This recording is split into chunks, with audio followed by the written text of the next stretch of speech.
ازيكم عاملين ايه؟ يا رب تكونوا كلكم بخير واحسن حال. طبعا حبيت اصور النهارده خناقه على رغيف العيش بين الطيور. الرغيف طلع معايا. اللهم صل وسلم وبارك على سيدنا محمد. بصوا بيتخانقوا، بيشيلوه من مكانه وياخدوه من مكان لمكان. اللي يلحق ياخد. عض قلبي ولا تعض رغيفي، ان قلبي على رغيفي ضعيف.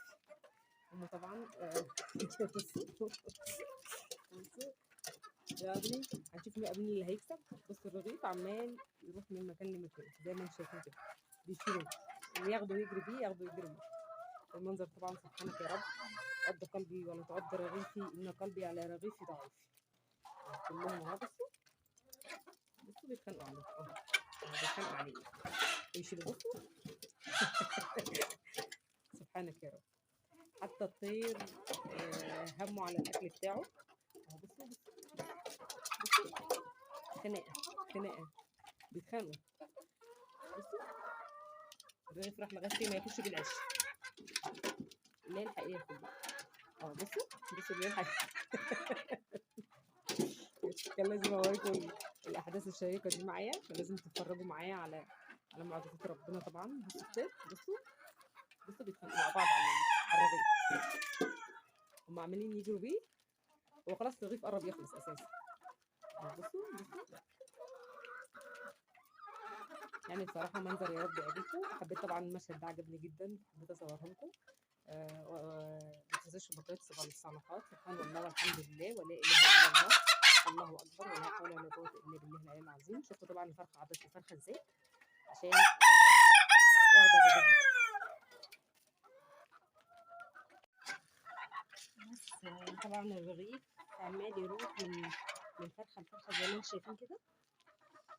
شايفين كده، عض قلبي ولا تعض رغيفي، ان قلبي على رغيفي ضعيف. الرغيف ما بقاش رغيف خلاص.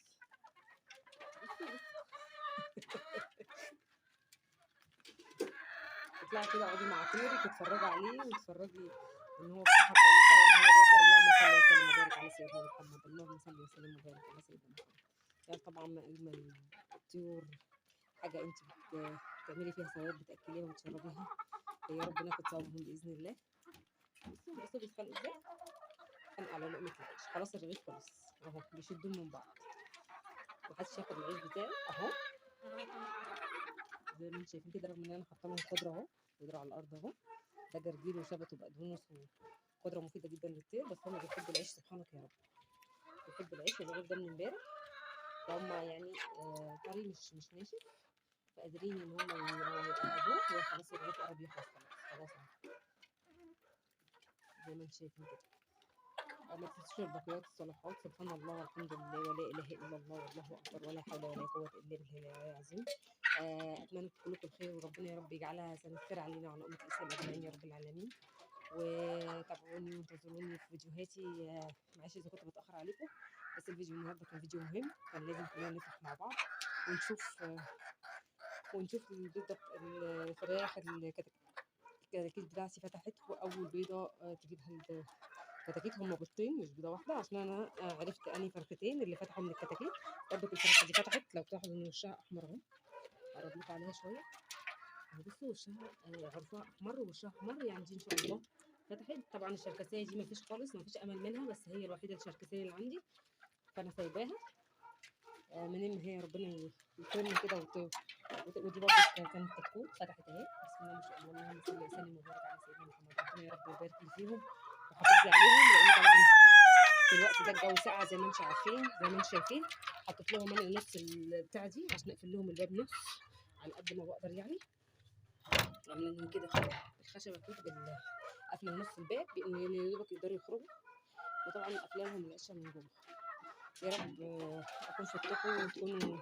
وطبعا زي ما انتم شايفين كل الفراخ ما عنديش ولا فرخه من غير ريش، الحمد لله فضل وعدل من عند الله. مع الفيتامينات والكالسيوم والحاجات اللي كنت بديها لهم ما فيش عندي فرخه. لو تشوفوا فيديوهاتي القديمه هتلاقوا ان انا عندي فراخ كتير واقعه ريش، لكن ما فيش ولا فرخه عندي عريانه. كله الحمد لله اتكسى، كلهم اتكسوا الحمد لله زي ما انتم شايفين كده. كلهم اتكسوا. اللي هي الفرخه السوداء دي، والفرخه السوداء دي كانت عريانه خالص. لو تراجعوا فيديوهاتي كان في ناس بتقول لي احنا بنقرف نشوف الفراخ اللي هي العريانه خالص دي، بس انا ربنا كرمني وكل الفراخ اتكست. طبعا على سحور الشتاء ده فضل وعدل، لان انا كنت خايفه عليهم جدا من السقعه، لان السقعه الايام دي الجو ساقع خالص.